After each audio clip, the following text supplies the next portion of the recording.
أعوذ بالله من الشیطان الرجیم بسم اللہ الرحمن الرحیم السلام علیکم ورحمۃ اللہ۔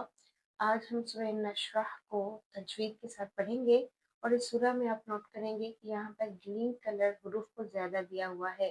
اس کی وجہ یہ ہے کہ اس میں موٹے حروف زیادہ ہیں، اور عام طور پر جو دیکھا گیا ہے یا جو میں نے خود نوٹ کیا ہے کہ کبھی کبھی ایسا ہوتا ہے کہ پڑھنے والا بچہ موٹے حروف کو چھوڑ کر جو باقی حروف ہوتے ہیں انہیں پر پڑ جاتا ہے، موٹا کر جاتا ہے، یا موٹے حروف کے ساتھ ساتھ دوسرے حروف کو بھی ساتھ میں موٹا کر جاتا ہے۔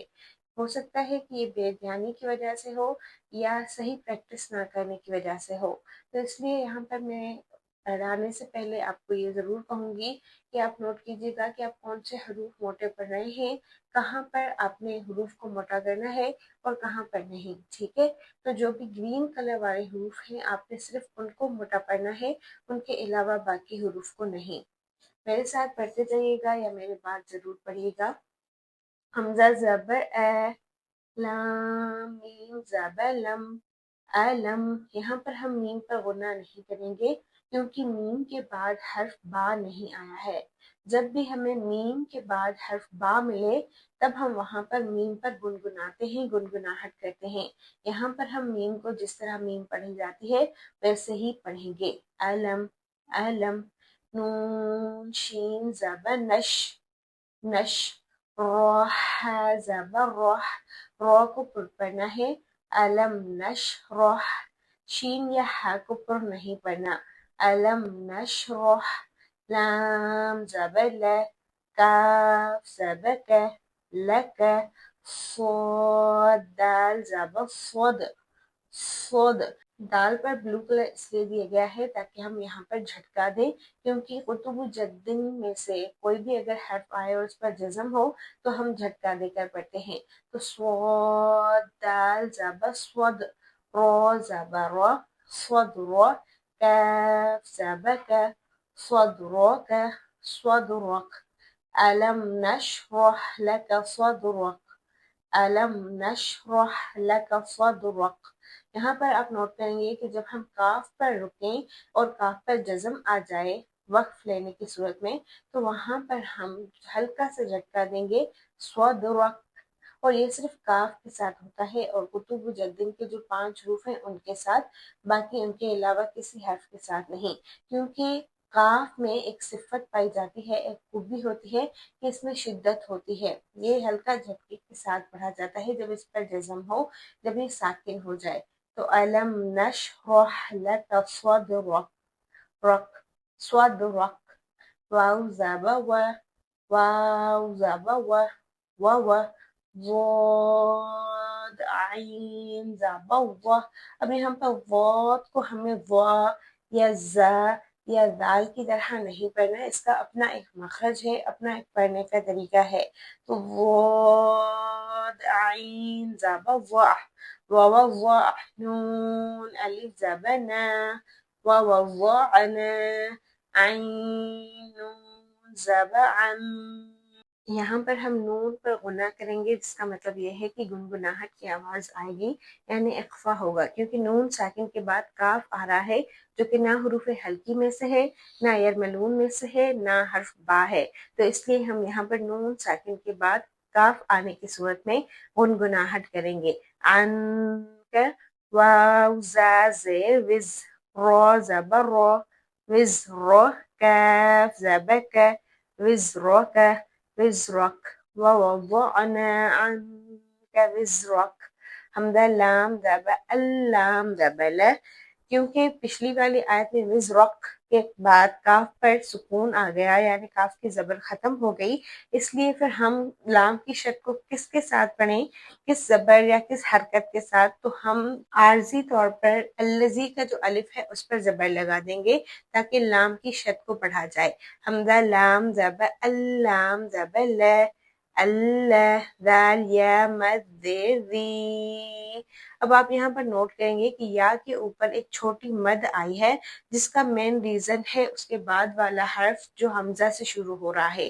اگر حروف مدہ کے بعد یعنی الف واو اور یا کے بعد دوسرے حرف میں حمزہ شروع میں ہو تب ہم وہاں پر الف واو یا پر چھوٹی سی مد لگاتے ہیں جس سے مد منفصل کہا جاتا ہے، ایسی مد جو الگ لکھی گئی ہو، یعنی حمزہ الگ ہو اور مد الگ ہو، جبکہ اگر حمزہ اسی حرف میں ہو، اسی لفظ میں ہو تب ہم وہاں پر موٹی مد لگاتے ہیں۔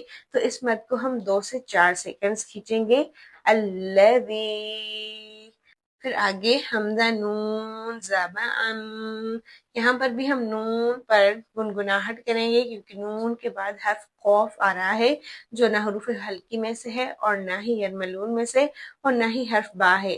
اگر یہ حروف ہوتے تو یہاں پر قاعدہ کچھ اور ہوتا، لیکن یہاں پر اخفاء کا قاعدہ ہوگا جس کا مطلب یہ ہے کہ گنگنانا ہے ہمیں۔ ان قوف زبا قو، ان قو ضاد زبا ظ، ان قو ظ۔ یہاں پر 3 موٹے حروف ایک ساتھ آ رہے ہیں، قوف، وود اور وہ، اور ان تینوں کو ہم نے کافی پڑھنا ہے، اس لیے خیال کیجیے گا۔ وہ ہا زبا وہ، رو زبا رو، وہ رو، پھر ہا کو چھوڑ کر رو بھی پر ہے، قو وہ رو، کاف زبا کا، وہ رو کا، الذی انقض ظہرک، یہاں پر بھی کاف آخر میں آ رہا ہے، ان تینوں آیات میں آخر میں کاف ہے اور ہم کاف کو ہلکا سا جھٹکا دے کر وقف کریں گے، نوٹ کیجیے گا۔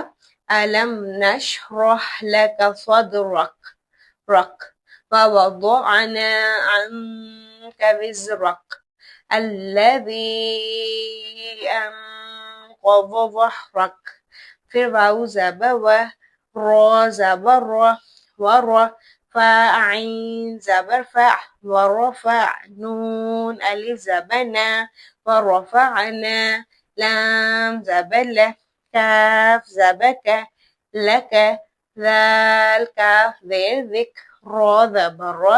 اس آیت میں کوئی بھی ایسا تجویدی قاعدہ نہیں ہے جس کو ہم نوٹ کریں، بس 2 بار را آیا ہے اور دونوں را کو پڑھنا ہے کیونکہ ان پر زبر ہے، ذکر، کاف زبر کا، ذکر کا، اور اس کا وقف بھی کاف ساکن پر ہو رہا ہے تو اس لیے ہم ہلکا سا جھٹکا لگائیں گے، وَرَفَعْنَا لَكَ ذِكْرَكَ رک، وَرَفَعْنَا لَكَ ذِكْرَكَ، فا زبا فا، حمزہ نون زیر ان، نون زبانہ، اس آیت میں نون مشدد ہے اور جب بھی نون شد والا آپ کو ملے وہاں پر آپ نے گنگناہٹ کی آواز کرنی ہے۔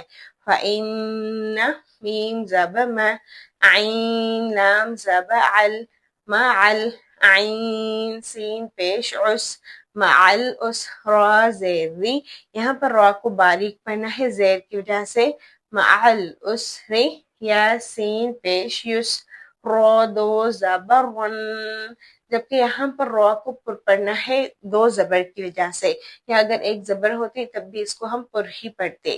فَإِنَّ مَعَ الْعُسْرِ يُسْرًا، اسری باریک پڑھنا ہے، یسرا پر پڑھنا ہے، فَإِنَّ مَعَ الْعُسْرِ يُسْرًا، پھر آگے ایسی ہی آیت آ رہی ہے، إِنَّ مَعَ الْعُسْرِ يُسْرًا، عین کے مخرج پر توجہ دینی ہے، عسری یسرا، فا زبا فا، حمزہ زیر ای، فَإِ، ذال الف زبر ذا، فَإِذَا، ذال کو نرم پڑھنا ہے، فا زبا فا، را غین زبر رغ، را بھی پر پڑھنی ہے اور غین بھی، فرغ، تا زبا تا، فرغت، فرغت، فا نون زبا فن، نون پر ہم اخفا کریں گے اور آپ کو قاعدہ پتہ ہے کہ کیوں، فن، صاد با زبا صوب، صوب، با کو ہم جھٹکا لگائیں گے ساکن ہونے کی صورت میں،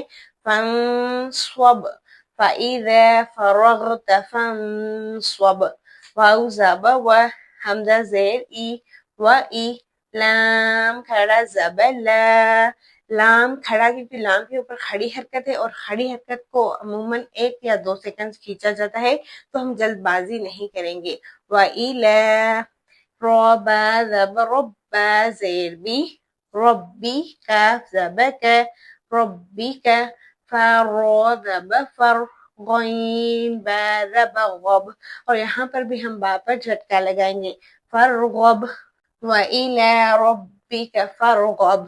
یہ ہو گئی ہماری سورہ نشر آج کی پوری۔ آپ نے جن جن باتوں کو کہا گیا ہے ان پر دھیان دینا ہے۔ پھر ہم ملیں گے۔ السلام علیکم۔